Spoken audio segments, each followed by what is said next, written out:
Hello everyone, straight from Brazil to the world, you are on the Boosted Man channel.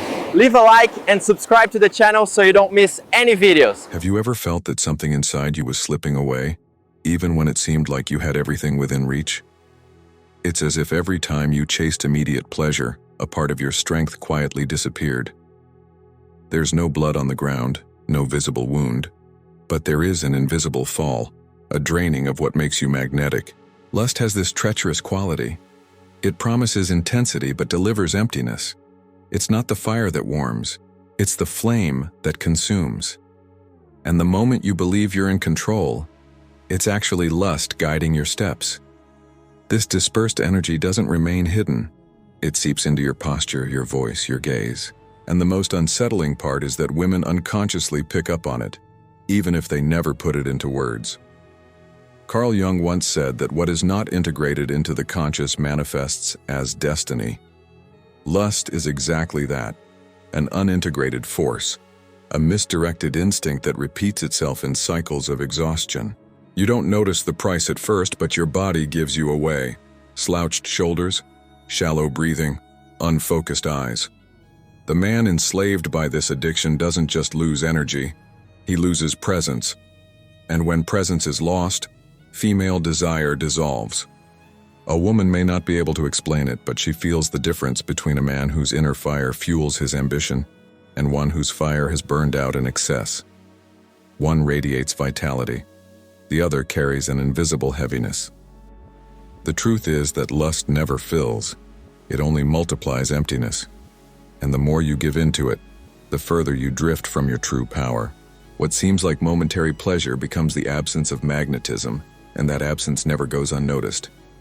This isn't just about sexual desire, it's about power, about energy, about the silent frequency that decides whether you'll be perceived as a man of presence or just another face in the crowd. Now you'll see how this invisible game plays out every day, and why mastering it is the key to reclaiming your strength, your clarity, and your natural magnetism. The invisible price of lust. Have you noticed that after giving in to lust repeatedly, something in you feels weaker? It's not just physical tiredness. It's as if your vitality quietly drains away. Each moment of instant gratification gives you brief relief, but the real price is invisible. Your mind becomes scattered, your energy thins, and your presence loses intensity. Lust never satisfies. It always demands more. And the more you give, the more it drains. This emptiness doesn't show up in words, but in subtle signs that others can easily notice. Your gaze loses its magnetism. There's no longer firmness, only hidden anxiety. Women sense this instinctively. They don't need a rational explanation. Being in your presence is enough to feel the difference between a man rooted in himself and one corroded by vices. There's a thin line between vital fire and scattered fire. Vital fire is libido transformed into direction, clarity, and posture. It's the flame that warms, that attracts, that inspires. Scattered fire, on the other hand, is lust that consumes its own vessel, like a candle burning too fast, without illuminating anything around it. You feel alive for a moment, but you wake up empty, disconnected, without center. The body doesn't lie. When lust takes over, it exposes you. Hunched shoulders, tired eyes, dull skin, heavy energy. These are unconscious signs, yet perceptible. She may not be able to name them, but she senses that something in you has lost vitality.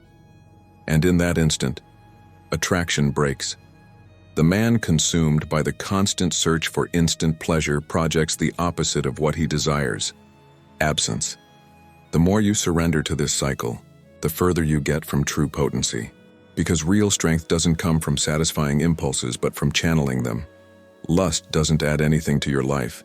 It silently subtracts until you realize you're weaker, less magnetic, less of a man in her eyes and in your own. This is the invisible price. It's not paid in money or status, but in your presence, in your very essence. And each time you pay it unknowingly, you move further away from becoming the man you were meant to be. The female radar and male energy women carry an invisible sensitivity, almost instinctive, capable of reading a man's energy before he even says a word.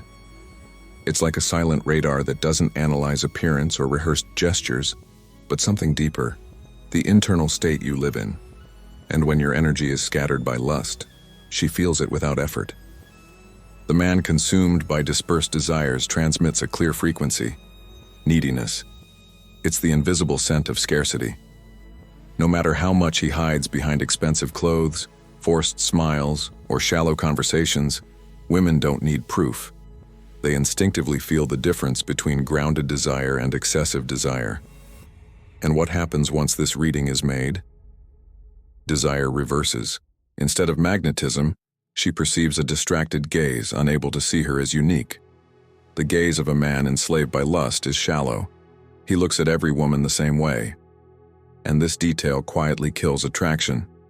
Because for a woman, it is not just about what you say.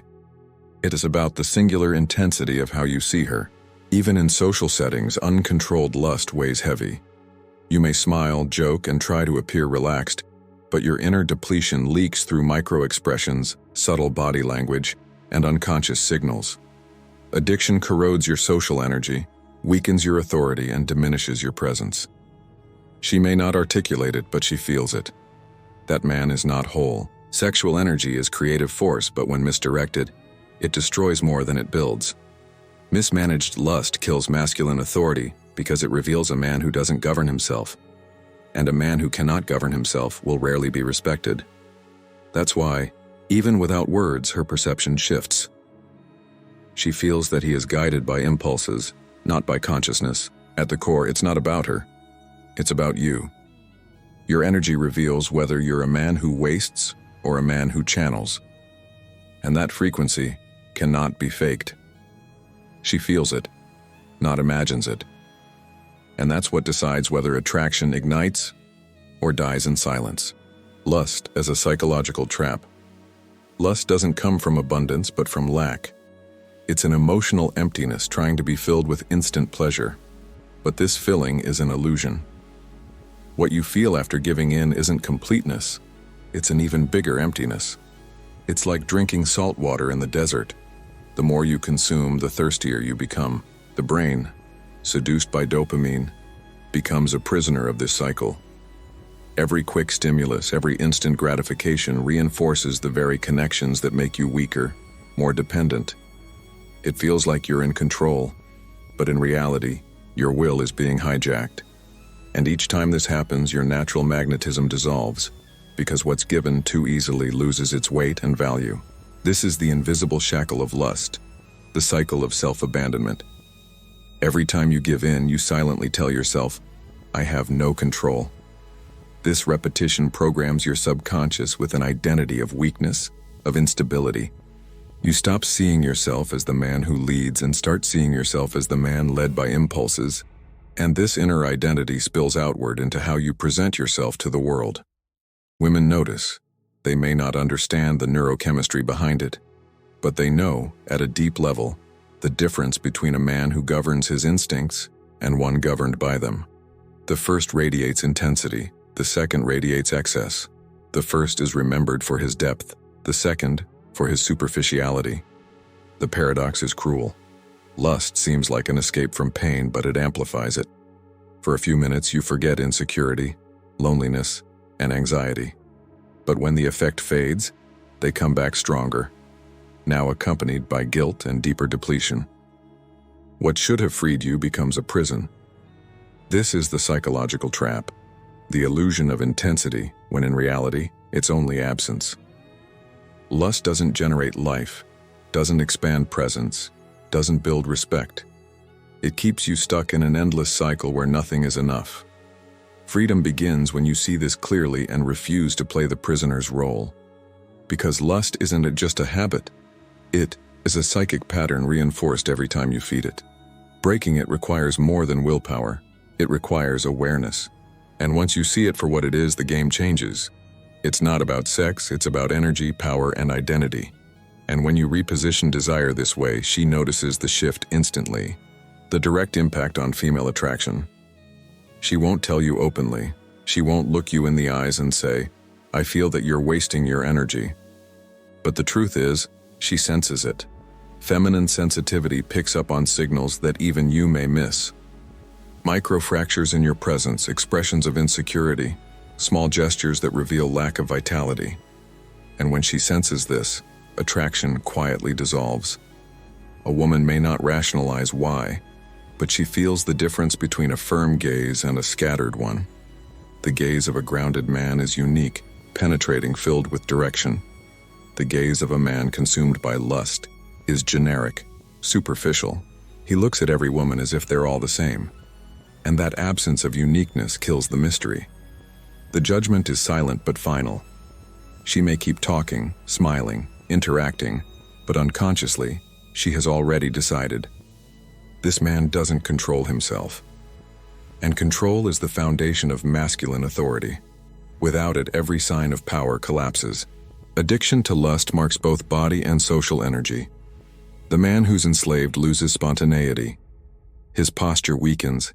His gestures feel heavy. His voice lacks firmness. All of this creates an atmosphere of fragility that erodes attraction. Even when he tries to compensate with charisma or effort, something in his energy betrays him. I'm not whole. And here lies the point. A woman may tolerate his presence, even get involved superficially, but she will never fully surrender to a man whose energy is fragmented. Feminine surrender requires trust. Trust that his strength is solid, that he can hold the fire without being consumed by it. When your libido is scattered, you're just like every other man. There's nothing rare, nothing different. You may be there physically, but energetically, you're just another. The result is cruel. Even if she's by your side, part of her remains distant, unreachable. True attraction isn't built with words or looks. It's molded by the invisible field you carry. And when that field is weakened by lust, all that's left is superficial connection. Shallow, temporary, forgettable. Transmuting desire into power. Sexual energy is the raw material of your inner strength. You can waste it on repetitive impulses or refine it into pure magnetism. The difference between a man consumed by lust and one who masters it is not in desire itself, but in the destination he gives to that fire. Holding the fire doesn't mean denying it. It means channeling it. When you hold your energy, you don't become cold or indifferent. You become more intense. Your posture changes, your breath deepens, your voice gains weight. She may not explain it, but she feels it. This man is rare. He doesn't hand out his force easily. And that retention makes him magnetic. The silence of a man who doesn't waste his energy speaks louder than 1,000 words. He doesn't need to prove anything or beg for attention. His presence already fills the room. He doesn't seek validation. His energy validates itself. That's why all eyes turn to him. There's an inner alchemy when lust is transformed into direction. The same fire that could consume you becomes ambition, focus, magnetism. The wandering gaze turns into the gaze of purpose. The restless desire becomes drive for creation and achievement. This process is silent, but its effect is undeniable. When your desire isn't handed out cheaply, it becomes valuable. It's the law of scarcity applied to energy. The rarer your offering, the more powerful it becomes. And at this point, something interesting happens. Women aren't just noticing you, they're drawn to you. Because the fire you contain becomes a field of power they can't resist. This is the path of transmutation. To understand that lust isn't to your enemy, but raw material. Misdirected, it destroys. Directed, it builds. That is, when you stop being just another man seeking pleasure and become the man who carries fire within himself. And that is the difference between being forgotten and being unforgettable. Every time you give in to lust, you're not just surrendering to an impulse. You're giving away your rarest strength. That's the hard truth most men refuse to face. The loss isn't just physical energy. It's magnetism, presence, silent power. The price is invisible, but inevitable. When you understand this, everything changes. You see that female attraction has never been about looks or words alone, but about the quality of energy you carry. She doesn't need an explanation. She feels whether you're whole or fragmented. It's her instinct that decides if you'll be remembered as ordinary or unforgettable. Lust in its raw form is disguised neediness. It offers quick pleasure but steals depth. It numbs you for minutes but amplifies emptiness after. This cycle doesn't just drain your energy, It reshapes your identity, turning you into a prisoner of impulses. And a man without self-mastery will never be respected. But there is a choice. The same fire that destroys can be turned into power. When you hold your energy, when you refuse to waste it, it accumulates in you as life force. Your posture shifts, your voice gains gravity, your gaze deepens. You no longer chase attention, your presence commands it. The man who channels his libido becomes rare, and rarity always draws desire. The true alchemy isn't in denying your impulses, but in transforming them. It's seeing lust not as an enemy, but as raw material. It's using this fire to ignite purpose, focus, magnetism. When you do this, the energy that once drained you becomes fuel. Pleasure stops being an escape and becomes power.